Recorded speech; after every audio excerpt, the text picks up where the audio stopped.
आपल्या मावळ तालुक्यातील रिंग रोडमध्ये ज्या शेतकऱ्यांच्या जमिनी बाधित होत होत्या त्यांच्या तक्रारींचं निराकरण करण्याकरता या ठिकाणी स्वतः उपस्थित होते। त्यामध्ये जवळपास 74 शेतकऱ्यांनी आपल्या वेगवेगळ्या तक्रारी या ठिकाणी त्यांच्या मांडलेल्या आहेत। त्यामध्ये कौटुंबिक ज्या काही तक्रारी होत्या, मग त्यामध्ये भावाचा बहिणीचा हिस्सा असेल किंवा वडिलोपार्जित असेल, नव्यानं कोणी सातबाऱ्यावरती त्यांची नोंद झालेली असेल, अशा काही तक्रारी त्या सिव्हिल कोर्टमध्ये म्हणजे ज्या कोर्टामध्ये त्यांचं अपील सुरू आहे अशा केसेस सोडून इतर केसेसच्या बाबतीत त्यांनी तात्काळ निर्णय घेण्याची भूमिका घेतली। त्यामध्ये काहींना या ठिकाणी लगेच निर्णय देण्याचं देखील त्यांनी जो काही निर्णय घेतला त्यामध्ये शेतकऱ्यांना लगेच दिलासा देण्याचं काम केलं आहे। परंतु काही निर्णय येत्या 8 दिवसाच्या आतमध्ये संबंधित शेतकऱ्यांना किंवा जे रिंग रोडमध्ये बाधित खातेदार आहेत त्यांना बोलवून त्यांच्या हिअरिंग घेऊन लगेच निकाल देण्याचा देखील निर्णय घेतलेला आहे।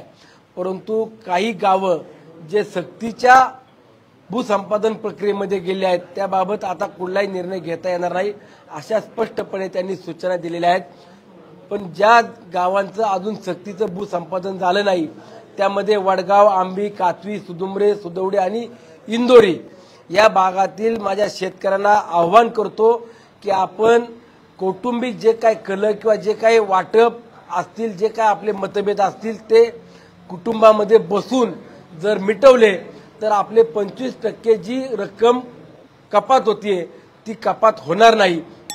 आणि त्याकरता अजून 8 दिवसाचा कालावधी मी संबंधित प्रांत साहेबांना विनंती करून वाढवण्याची सूचना दिलेली आहे किंवा त्यांना विनंती करतोय।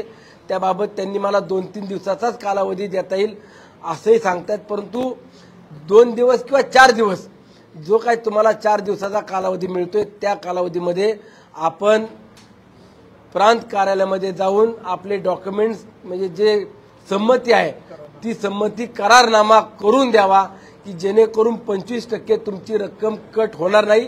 अन्यथा पुढच्या 8 दिवसामध्ये जर दिले नाही तर ती तुमची 25% रक्कम ही कट होऊन सक्तीच्या भूसंपादन प्रक्रियेला आपल्याला सामोरे जावं लागेल। आणि माझी विनंती आहे की आपल्या अंतर्गत असलेले एक जे काही हिस्सेवारी असेल, जो काही कायदेशीर बहिणीला भावाला कुळानुसार जो काही हिस्सा जातोय तो अंतर्गत बसून तो मिटवावा।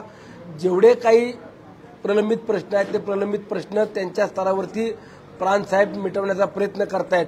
परंतु कोर्टामध्ये असलेल्या काही तक्रारींच्या बाबतीत काहीच करता येत नाहीये।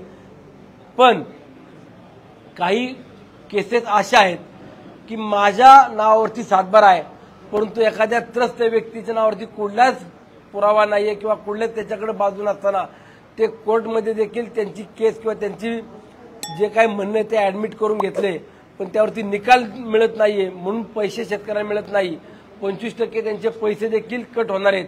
अशा बाबतीत नक्कीच उद्याच्या काळामध्ये आम्ही मंत्री महोदयांकडे याबाबत तक्रारी करून त्यांना कसा दिलासा देता येईल तो देण्याचा प्रयत्न करणार आहोत।